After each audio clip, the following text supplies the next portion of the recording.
Hello, everyone, and welcome to my very first manga chapter review. And I thought it couldn't be any more fitting to start with what is currently my absolute favorite manga series ongoing today, and that is My Hero Academia. I absolutely love this series.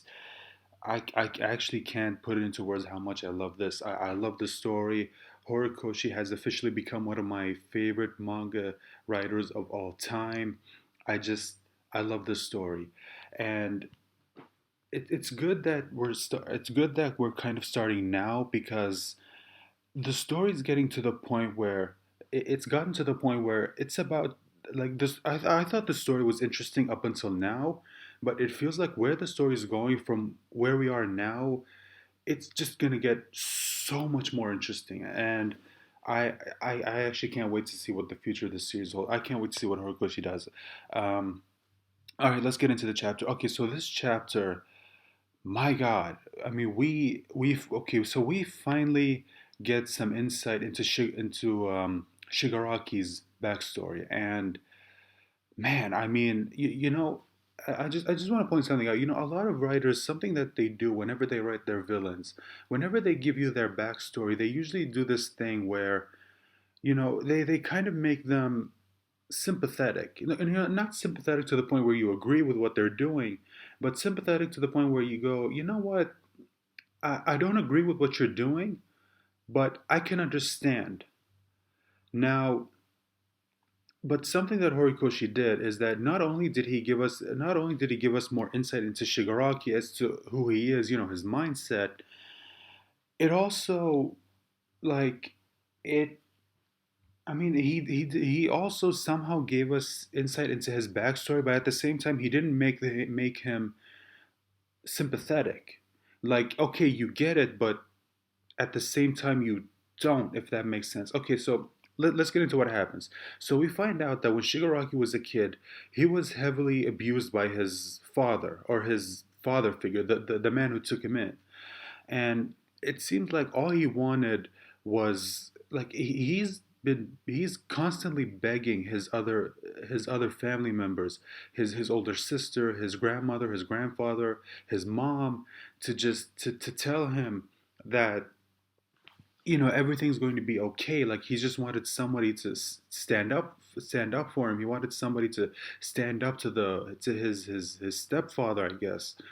But none of them would do that. I mean, they tried to comfort him every now and then, but none of them really ever stood up to him whenever he was just like physically abusing him, just because Shigaraki did something that the father didn't agree with. And then there was, of course, what happened with his sister. I mean, the second he thought he finally had someone on his side, she goes ahead and just completely like t- t- stabs him in the back. Like she rats him out. Like she fully puts the blame on what he did, even though she was just as guilty as he is. And we see in the chapter that she walks up to him and she tries to apologize for what she did. But of course, by the time she does, she notices what Shigaraki did, of course, to the dog. And I think that was the point where Shigaraki's powers like finally came in, and it just sucks that the moment it did come in is when he was being comforted by the family pet, and to just see him like just completely crumble and turn to dust in his own arms, like I can't even imagine. Um, and then the second she sees it, she turns around and instantly, like, first words right out of her mouth, she instantly starts blaming him again. And now of course, he's just trying to reach out to, just to try and get some help. And of course, he watches someone else he knew just crumble in his arms. And again, he's terrified. He has no idea what the fuck is happening. Which, by the way, just as a side note, I want to just point out the art in this chapter was fucking fantastic. Like Horikoshi keeps proving himself as an artist. I mean, my God, this chapter, the art in this chapter, I absolutely love it. Phenomenal, 10 out of 10 for me. Um, and I just I mean, it was just like I couldn't believe it. I genuinely like. I mean, how? Like, how do you even deal with that? But now, again, normally that's what I would think, but of course, later in the chapter, we find out that, okay, of course, if anyone who knows Shigaraki at this point, normally you'd see him, he'd do these things where he's scratching his neck, and at first you had no idea what the fuck was going. Like first you thought that was just like a habit, but now in this chapter he reveals that no, it's just like this is actually an important part of who he is, and this sort of it ties into something that this sort of theme that Horikoshi's been going with when he's been going into in these latest few chapters, where he sort of delves into the backstory of the villains, of all these members of the League of Villains. Of course, we saw with Toga, we saw with Twice, and the lizard guy. I'm blanking out his name. I'm sorry. Even Redestro, we saw his a backstory. Like we know why he's even doing this, and something that Horikoshi is doing, like he's sort of diving into the theme of, you know, who are you? Um, like sometimes, like you know how a lot of people would tell you that you should just be you, and don't ever apologize for being you.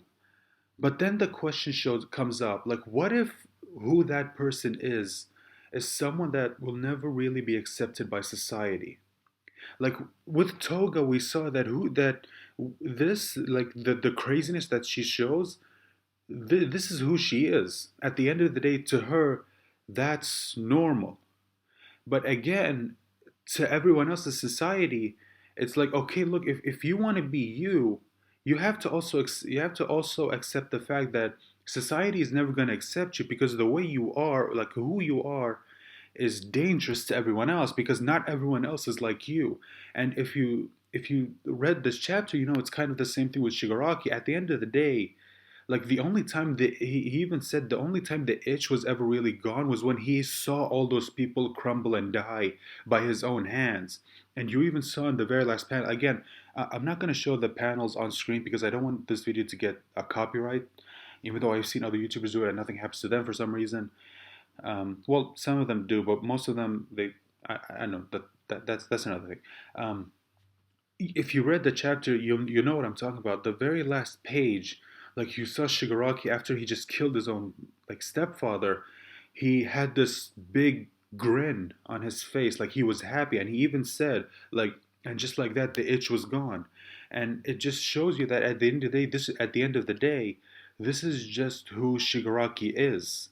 Like there's nothing you can do to change that. Like he's just someone like remember that scene in The Dark Knight when Alfred was talking to Bruce and he was telling him how some people just want to see the world burn. Like they don't really have any rhyme or reason. That's just what they want. And if you think about it, it's kind of the same with Shigaraki. At the end of the day, this is just who he is.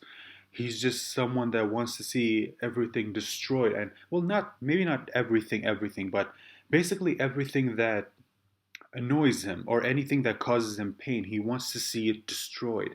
And normally you would think that someone like that could, excuse me, at the very least, could sort of blend into society. Like maybe he could take it, but then you realize no. Like at the end of the day, what if what gets on his nerve is another person? And then even if he chooses not to destroy that other person, he's basically causing himself pain, and it gives him that constant itch. Like imagine if like look people like regular people here, when you're itchy, that on its own can get on your nerves, and that only lasts for like a few minutes. Imagine if you have to spend the rest of your life having this constant like itch that you can, and the only way you can get rid of is to kill the thing that bothers you. But then you realize, what if what bothers you is another person? And like I can't, like I mean, you have to understand where he's sort of coming from. Again, you see, this is why I love Horikoshi, because he makes you think. He really makes you think with what he does, with or what his characters do. And this is why I love the story, because the villains are actually compelling. Like they're not simple one note, one dimensional, like nobodies. And it does kind of make sense why he's sort of setting up Shigaraki to be the final villain. You know, like that final final series villain that we know that Deku's eventually going to go up against him. And something that Horikoshi's been doing, which I absolutely love, is that he's taken this opportunity to evolve the quirks of the villains. Like recently, we saw that in the past, we thought that Shigaraki had to touch all five of his fingertips on something before his quirk activates. Like that was the rule. But now it's evolved to the point where now it doesn't have to be all five fingers. Now he can just like two fingers is enough. All he has to do is touch two of his fingers on any surface and it crumbles. Like his quirks evolved to that point, and we saw the same thing with Toga. Like at first, she could mimic a person's appearance by taking in their blood, ingesting their blood. But now it's not just their appearance. Now she can use their quirks. I mean, she did with Ochako. We saw her use her quirk. Now, um, um, and that actually makes you wonder, like, and that's actually good because we saw the heroes, evolving their quirks, and now we're seeing the villains evolve their quirks. And then when they eventually go up against each other, it's going to be so much more interesting to see like the heroes and the villains like using their quirks that have evolved to the point where like it's insane. And it's just like it's just I can't wait though. I don't wonder if Horikoshi will actually be able to pull it off because like the way he's setting it up, like I'm expecting this final giant climactic battle between the heroes and the villains, and especially between Deku and Shigaraki. Like I'm expecting a battle even better than the one we had between All Might and All for One. And I can't wait. But anyway, just to what is there anything else I didn't talk about? No, I think that's it. Anyway, but that's all I have to say. Thank you guys so much for watching. If you like this video, please hit that like button. Please subscribe. Please subscribe for more. Please share this video. It's really gonna help the channel. Again, I thank you so much for listening, and hope to see you guys in my next review. Bye.